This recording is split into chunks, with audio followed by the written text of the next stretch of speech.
I denne YouTube-video vil jeg fortælle om, hvordan man som ung forsker kan planlægge sin karriere på et universitet. For det er sådan, at når man bliver uddannet på et universitet, så vil der være flere veje, man kan overveje. Hvis man gerne vil væk fra livet på universitetet, så kan man søge ud i det private erhvervsliv. Det gælder kandidater fra alle fakulteter. Men man kan også søge over i stillinger i det offentlige. Og her er der faktisk rigtig mange stillinger at vælge imellem, men det er vigtigt at se sig omkring og tale med tidligere studerende, deltage i jobmesser og andet. En helt tredje mulighed, det er selvfølgelig at søge en karriere på et universitet, og det er det, jeg vil fortælle om i denne video. Det er nødvendigt at overveje det meget nøje, inden man planlægger en karriere på et universitet. Der vil være mange bolde at holde i luften, og jeg finder, at den her pære illustrerer det ret godt. En karriere på universitetet involverer nemlig mange ting. Så derfor vil jeg i dette foredrag komme ind på de stepping stones, som det forventes, at du vil træde på, og den funding, som du forventer at tiltrække. De to ting er bundet meget tæt sammen. Du skal undervise, du skal forske, du skal præsentere din forskning, du skal opdyrke samarbejder i både Danmark og udlandet, og du skal uddanne studerende, og du skal skrive artikler. Der er nok at lave. Alle disse ting skal du selvfølgelig notere i dit CV, og det skal vedlægges fondsansøgninger, og det er det, jeg vil komme ind på i dette her foredrag. En kvinde fra et australsk universitet satte sig for tilbage i 2022 at undersøge ordlyden af 40.000 stillingsannoncer fra universiteter i hele verden, herunder også Danmark. Det gode eller det dårlige, afhængig af hvilke øjne der ser, det er, at al forskning i hele verden stadig er konkurrencepræget. Det blev også konkluderet, at de stepping stones for forskere, som vi snakker om, det er de samme, uanset fra hvilket universitet du kommer fra. En stor faktor er også mobilitet. Hvilke universiteter har du besøgt? Hvorfor har du besøgt dem? Og hvad fik du ud af det? Og hvordan ser dit netværk ud? Det var alt sammen noget, der stod i de stillingsannoncer, så derfor så er det meget vigtigt at have det for øje, når man søger en stilling på et universitet. Som ung på et universitet, så er det vigtigt, at du kommer godt fra start. Det vil sige, at du kan være så heldig at blive ansat i en stilling, men der vil altid forventes forskellige ting fra dig. Og en af de ting, der vil forventes, det er, at du søger eksterne forskningsmidler. Når du søger eksterne forskningsmidler, så skal du vedlægge dit CV, din fondsansøgning, og det er bestemt ikke ligegyldigt, hvad der står i dit CV, og heller ikke ligegyldigt, hvordan du komponerer det. Så det er meget smart tidligt at få identificeret de stepping stones, som det forventes, at du træder på i din karriere. Det er det, jeg vil fortælle mere om i den her video. Men har du en fantastisk god idé, så kan du starte med at søge en stor bevilling, så du får fred i op til 5 år, hvor du kan koncentrere dig om at forske og alt det andet, der som følger med. Men alt om alt, så forventes det, at du hele tiden søger eksterne midler, så du på den ene eller anden måde kan supportere dig selv. Det er vigtigt at sige, at der er mange måder at planlægge en forskerkarriere på et universitet. Men som forsker så er det meget vigtigt, at du er opmærksom på, hvilke ting du involverer dig i, og hvordan du gør det. For alle de ting, du involverer dig i, det skal selvfølgelig noteres ned i dit CV. Og dit CV, det er en dynamisk størrelse. Det kan altid udvikles. Og når du skal bruge dit CV, så skal du plukke i det, så du bruger det, som du nu skal bruge i den fondsansøgning, som du skriver. Når du skriver en fondsansøgning, så er det vigtigt, at du i dit CV fortæller om følgende. Og det er nogle punkter, der altid skal være i dit CV, men hvad du skriver, det er selvfølgelig afhængigt af, på hvilket trin du er i din karriere. Men din uddannelse, den skal du altid fortælle om.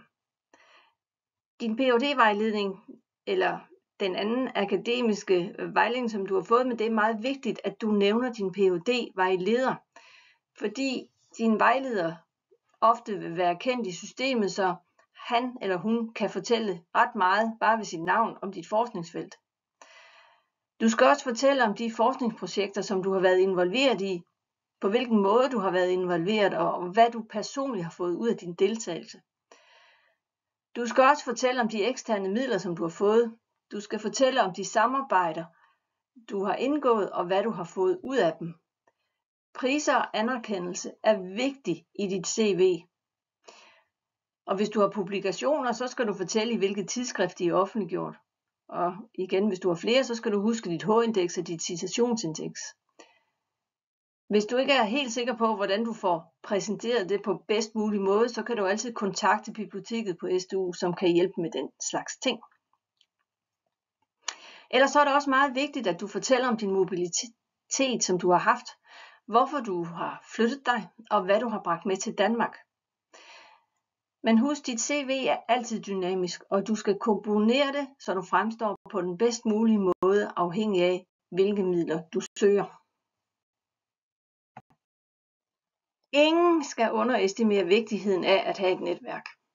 Du skal bruge dit netværk til at rejse ud, for det vil påvirke antallet af de bevillinger, du modtager.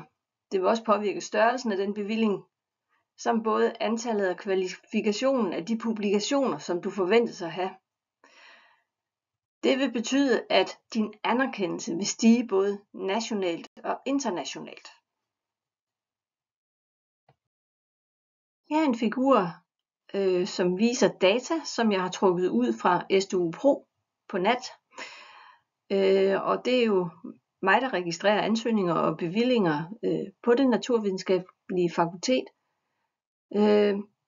Men man kan se her, at alle ansøgninger de bliver registreret som hørende til danske offentlige fonde, private danske fonde, EU og udenlandske kilder. På figuren her så har jeg undersøgt de 4 mest succesfulde forskere fra naturvidenskab i perioden fra 2015. Og man kan tydeligt se, at de mest succesfulde forskere på NatSDU søger bredt i Danmark. Her kan man se, at de søger både de offentlige samt de private danske kilder i Danmark, men også EU-midler og internationale kilder. Og så føler jeg altså, at denne graf den viser, at hvis man ønsker en karriere på et universitet i Danmark, så skal man søge bredt. Og at det også er vigtigt at søge midler uden for Danmark. Det er slet ikke så let at søge EU-midler, men her bør man så kontakte den lokale forskerstøtteenhed. Men næsten alle lande har midler, man kan søge, så det er kun at spørge rundt for at høre, om der er nogen, der kender til noget. Og internationale samarbejder, de kan godt aflede fondsansøgninger sendt til udenlandske fonde. De forskellige virkemidler fra de forskellige fonde, de udmøntes på forskellig vis. Nogle er kortvarige, andre varer mange år. Det er derfor en god idé at undersøge, hvilke fonde og virkemidler man vil søge og sætte dem op efter år, så man kan se, i hvilken rækkefølge de skal søges. Det er også vigtigt at understrege, at det bestemt ikke er sikkert, at man får en bevilling, når man søger en fond. Vi snakker om en ca. 12% succesrate. Det er derfor vigtigt, at man undersøger, hvilke fonde man kan søge og lave en plan for, hvornår man vil søge hvilken fond. Det er også stadigvæk en god idé at se på tidligere bevillingsmodtagere og måle sit eget CV op mod de tidligere bevillingsmodtageres CV. Det er et eksempel på en øvelse, som er rigtig god at lave, hvis du vil lave en karriere på et universitet. For du skal sætte dig ned med et stykke papir og så sige, hvor ser du dig selv om 10 år? Du skal have identificeret dine stepping stones, trædesten, som du kan træde på for at gøre dig kvalificeret til at søge det næste virkemiddel. Og du skal helt klart have identificeret det mål, du har med at være ansat, både delmål og det fulde mål. Men på den her slide, der har jeg listet en række stepping stones. Det kan være, at de passer lige til dig. Det kan også være, at du har andre. Men stepping stonesene er forskellige fra fakultet til fakultet. Men tal med nogle andre forskere og lav en liste med dine egne personlige stepping stones. Det er dem, som er skrevet her på de her post-its, og undersøg, hvilke fonde du vil søge, og ikke mindst, hvad der kræves for at søge netop de fonde. Det er det, du hele tiden skal have for dit indre blik, når du tænker på, hvordan du vil lave den her karriere på et universitet. Jeg er et eksempel på en kursusdeltager, som har lavet øvelsen, hvor ser du dig selv om 10 år. Målet for kursusdeltageren, det var så at få en stilling som professor. Det er måske nok at sætte det på spidsen, fordi det er jo ikke alle, der når til at blive professor. Men det er en fin illustration af, hvordan man kan planlægge sin karriere ved hjælp af ekstern finansiering. Man kan se her, der er stepping stones på venstre side, og så er der funding på højre side. Men som stepping stones har vedkommende skrevet samarbejde, og det kunne så være Villumfonden. Så kan der være forskningsophold i udlandet, og her kan man med fordel søge DFF. Forskeren skal huske at publicere, og man skal også huske at publicere i de anerkendte tidsskrifter. Men en fin illustration af, hvordan man ved hjælp af post-its kan prøve at planlægge sin karriere. Det er meget vigtigt, at du tænker over, hvordan du skriver en fondsansøgning. Fordi hele din ansøgning skal hænge sammen. Og så skal du også huske, at det sikkert er nok, at dit summary fra din fondsansøgning, som læses først. Det vil sige, de 5 første linjer i dit summary er nok de vigtigste linjer, du skriver i hele din fondsansøgning. Fordi det er i de 5 linjer, at du skal sælge dit projekt. Igen, så skal du huske, at dit CV skal målrettes din ansøgning. Og her vil jeg klart anbefale, at du lytter til mine videoer om, hvordan man på bedst mulig måde kombinerer sit CV. Endelig så skal jeg også huske at sige, at det er vigtigt, at du får adresseret den impact, som du forventer at opnå med din forskning. Og igen vil jeg henvise til mine videoer på YouTube, hvor jeg også kommer ind på, hvordan man identificerer den impact, som man forventer at generere.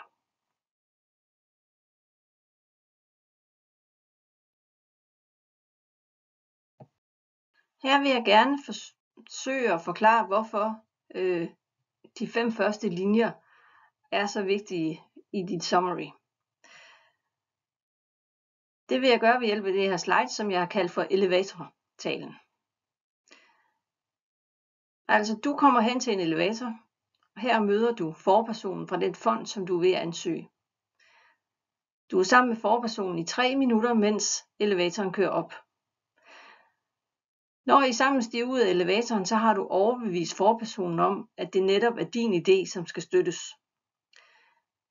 Det synes jeg viser meget klart, at det er de 5 første linjer i dit summary, som skal overbevise læseren om, at det netop er din ansøgning, som skal støttes.